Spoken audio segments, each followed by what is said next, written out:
Civilization is our new topic that we are going to cover today. Here we will see the meaning and its characteristics. After that we will say what is the earliest civilization of Indian subcontinent.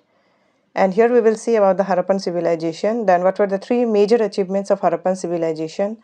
That is the town planning, great bath and water management. Then what were the reason why Harappan settled along the bank of river. We will cover this topic also. Then how the trade was going on in Harappan civilization. After that, how trade carried on Harappan civilization. How do they used to do the trade? And finally, what were the reasons of decline of Harappan civilization? So this is our topic. Let us start. What is civilization? Civilization is used for an advanced stage of human societies. It also indicates about the culture which is highly developed and organized. It means civilization is a process of human society where it will indicate about a culture which is highly developed and organized. It means a society is highly systematic and organized in a manner. Now, civilization have following criteria. It means following characteristics are there. They are almost common in each and every civilization, and that indicate that this civilization is just more advanced. So, what are they? Let us see. It have some form of government and administration to manage the society and its activity. It means the civilization must have a form of government that will be just administer the manage to manage the society and its activities. It means some form of government will be there in the advanced level of civilization. It means in the civilization. Then urbanism is another important characteristic which focus physical design and management of cities. So here the village area has been converted into the town area. Urbanism is another important characteristic where they will just focus on the physical design and the management of the cities, the placement of the cities, the placement of the houses, the placement of the offices. It means in a systematic manner how the whole infrastructure of a society should be there. Civilization expand through trade. So trade is also an important characteristics of civilization. The exchange of goods and services within a city or a region, that is internally, and with distant region or other part of the world, that is externally, leads to economic growth. So for a civilization to flourish in a good way, trade is must. So trade is also one of the important criteria of civilization. After that, written languages. Since written language is the key part of civilization, it allows civilization to record their own history and everyday events. It means the form of government is there, trade is going on, they must have some written documents, isn't it? So that's why written language is there that allow them to record their own history and everyday events. After that, civilization also describe the cultural ideas about life and the world through art, architecture, literature, oral tradition and social custom. So cultural ideas is also an important factor of civilization that will indicate about the art, architecture and the literature, the tradition of that particular civilization. Then an artisans or skilled worker, they played an important role in civilization as their wide range of craft including the management of raw materials such as stone or metal and the production of finished goods such as ornament and stool helped the civilization to flourish and become a center of trade. So there is a good role of artisan because they will just give a wide range of craft and that also helps civilization to flourish and become a center of trade. Okay. Now finally, one important feature of civilization is the productive agriculture that must feed not the villages but the cities. And a civilization is a complex society with above mentioned characteristics. So these are the important characteristics of civilization, that is some form of government, urbanism, trade, written languages, cultural ideas, then a range of craft and finally agriculture. So this is the meaning and the characteristic. Now let us proceed. What was the earliest civilization of Indian subcontinent? So the vast plain of Punjab today that is divided into India and Pakistan and the Sindh now in Pakistan are watered by Indus river and its tributaries. So Indus river was flowing the vast plain of Punjab and Sindh. Okay. These plains are fertile and favorable to agriculture. At east a few millenniums ago, another river, the Saraswati, used to flow from the foothills of the Himalayas through Haryana, Punjab and parts of Rajasthan and Gujarat. So in this whole region from about 3500 BCE, villages grew into towns and with increasing trade and other exchanges, those towns further grew into cities and this transition happened between 2600 BCE. So here we will see 3500 BCE and 2600 BCE. So BCE works in reverse, right? So that's why it has been written like this. So what happened in the area of this one, due to the Indus River and Saraswati River, that area has become very much fertile. And few millennium years ago, we have seen that few cities, villages were there. They have been grew into towns and increase in trade and other exchanges. So this transition happened. And archaeologists have given this civilization several names: Indus, Harappan, Indus Saraswati or Sindhu Saraswati civilization. So this is the name of the civilization. Its inhabitants are called Harappans, and it is one of the oldest civilization in the world. So there were the cities in that civilization, that is the Harappa. That's why it has been known, its inhabitants were known as Harappan civilization. So this Indus Valley civilization, also called Harappan civilization, is the first urbanization of India. So this is the first civilization of India, that is the Indus Valley civilization. Okay, so since it was situated along the river of the bank of Indus River and the Saraswati, it has been given the name Indus Valley civilization. So this is the oldest civilization of India. Now what were the achievements of this Harappan civilization? What did they have done? Let us see. Three important achievements were there. They have seen that they were very much systematic. Let us see. So the archaeological evidence from the Harappa show that the civilization was highly advanced. They were very much advanced, and this was shown through their town planning.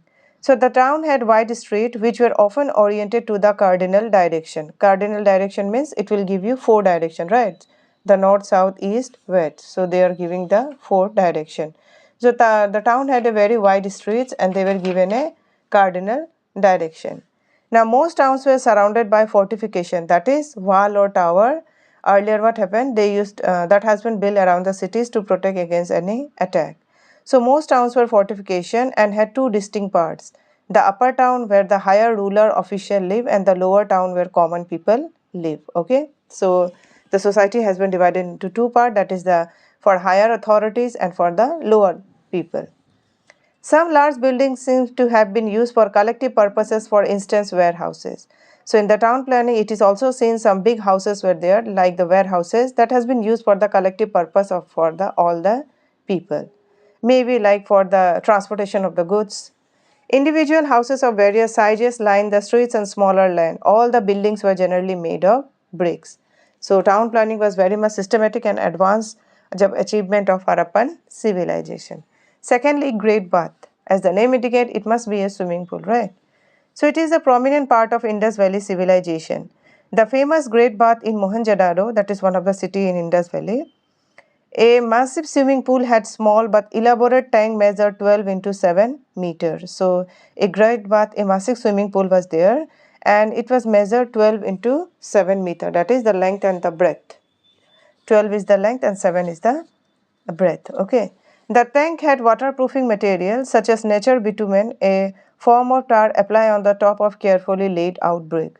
So at that time also the tank was waterproof and a natural bitumen was used, that is to prevent them from leakage and for the long life, and it has been applied on the top of the carefully laid out bricks. The tank was surrounded by small rooms, one of which contained a well. So that must be the main source of water, isn't it? So one room was there where a well was there. There was a drain in one corner of the tank to empty it from time to time and refill it with fresh water. See, they were so much advanced at the time also. They have just properly managed a main source of the water and then how the water should be refilled and when it should be empty, because there was a drain also. So that was a really very systematic and advanced way of planning the Great Bath. So that is a big achievement of Harappan civilization. Now water management was also an important achievement of Harappan civilization. They gave importance to water management and cleanliness. They often had separate areas for bathing in their homes. They were connected to a larger network of drains which generally ran below the streets and took the wastewater away. So they all have their drainage system at their home and bathing areas were also there. And all the drains have a network and all were connected together which generally ran below the street and took water waste away from the civilization. So they were very much systematic. So these are the three important achievements: the town planning, Great Bath and the water management. Now we will see why Harappan settled along the bank of large or small rivers. Let us see what were the reasons. The land around the rivers were very much fertile. Since the river enriched the soil around them, it was best for agriculture. Since agriculture is needed to just grow and live for a civilization, isn't it? So that's why they situated around the bank of large or small rivers. The Harappan grew cereals like barley, wheat, some millets, sometimes rice, pulses, and vegetables. It means they were very much good in agriculture since they were there just the beside the bank of rivers. The land was very much fertile. They were very much good in doing agriculture. They were also the first in Eurasia to grow cotton, which they used to weave into cloth. So Eurasia is Europe and Asia just combining together. This continent of Europe and Asia is considered as whole is Eurasia. So they were the first, the Harappan were the first who grew cotton, and they used to weave into cloths also. The intense agriculture activity was managed by hundreds of small rural sites or villages. Okay, so they were very much intense in agriculture activities, and they were managed by the rural peoples. The Harappan also domesticated a number of animals for meat consumption and fish in rivers. So they just used to consume meat also, so that's why they domesticated domestic animals also, right? So this is the reason why they were situated along the bank of the rivers, and how they were living. Now they were doing trade also. Let us see how they were doing the trade. So Harappan were engaged in active trade within their own civilization with other civilization and culture within the outside India also. See, so they do the civilization, the trade, the businesses within their civilization, after with the other one, and culture with the outside India also. They exported ornaments, timber, gold and cotton, and possibly some food items. So these were the items for whom they used to do the trade business. The most favored ornaments were the beads of carnelian, a reddish semi-precious stone found mostly in Gujarat. So this was the precious beads which they used to do the business. Okay. So this was the trade where they were doing the trade internally and outside the civilization also. Secondly, they pour this one timber, gold and cotton were the things they used to do, ornaments also and the food items. Then carnelian, a reddish semi-precious stone, they used to do the trade about this stone also. Now how do they do the trade? How the trade was carried out? To conduct trade, Harappan used land route and rivers and the sea for more distant destinations. So they used the land route, rivers and the sea for more distant destination. Their settlements are located in the coastal regions of Gujarat and Sindh. Some of the settlement of Harappan civilization were located in the coastal region of Gujarat and Sindh. Lothal, a small settlement in Gujarat, has a huge basin measuring 217 meters in length and 36 meters in width. It means the length is just a little more than that of two football grounds. So this was also seen in the Lothal. This basin must have been dockyard, that is a structure used to receive and send boats for further transportation of goods. So this was an assumption done by the archaeologists that this must be a dockyard.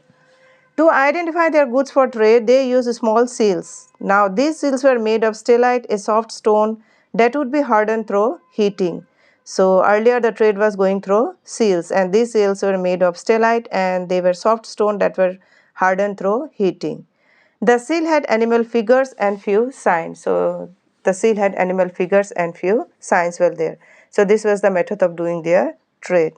Finally, this Harappan civilization declined. So what were the reason? Most probably the climatic change is the first reason, which affected much of the world from 2200 BC onward, causing reduced rainfall and a drier phase.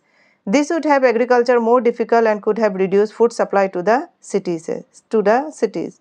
Since the agriculture were difficult for them, and most probably due to the climatic change, Harappan civilization declined. Secondly, Saraswati river dried up in its central basin suddenly. Cities such as Kalibangan or Banavali were abandoned. So since the river dried up, people are no longer living there because they can't able to do the agriculture, isn't it? So that's why this civilization may have just declined. Then foreign invasion may also be one of the reason. It may have destroyed the cities, but there is no trace of warfare or invasion. So no tracing was there.